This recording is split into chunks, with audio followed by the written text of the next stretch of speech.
Healthy relationships require balance and independence.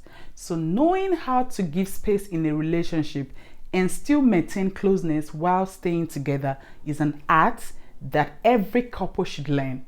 Now, managing this balance perfectly is the difference between a healthy relationship and a codependent one. Hey beautiful people, welcome to my channel. Today I'll be talking about how to give each other space in a relationship without drifting apart. Before I start, please subscribe to my channel if you're yet to, and do not forget to turn on post notification. Firstly, you need to know why relationships need space to begin with.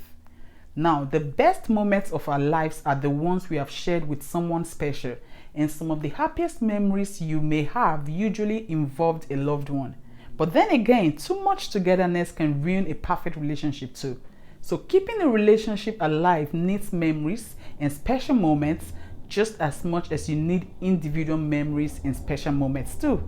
And to keep a relationship fresh and exciting, you need to experience things separately and together. Everybody needs space. You can't be locked in a kiss forever. You have to come up for air. Love needs space to grow. The next thing is to learn how to give space in a relationship. If you're in a relationship where both of your needs for intimacy are at different levels, then you've got some serious balancing to do.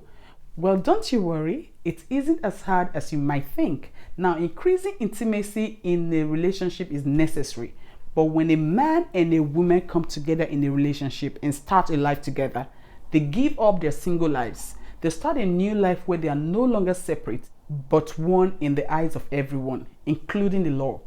That adjustment can be hard. Moreover, no two people share the same levels of intimacy. That's why you need to learn how to give space in your relationship, especially at the beginning. You just have to understand that relationship needs space to flourish. Thirdly, is to not give too much space. Now, there's something called balance and moderation. Too much of everything is bad, and the dangers of giving too much space in a relationship cannot be highlighted enough. Too much space would entail both or one partner filling their lives to the brim with other things and not maintaining a sense of connection. This is a relationship that will soon be devoid of emotional intimacy, or this would leave one partner with feelings of being taken for granted and not cherished enough. So by understanding how to give space, beware of doing things that will destroy the relationship, like forgetting important dates, coming home late often, or ignoring your partner's plea to spend time together. Instead, hold the relationship firmly by balancing giving space while still maintaining that closeness. Thanks for watching to the end. Please subscribe to my channel if you're yet to, and do not forget to turn on post notification.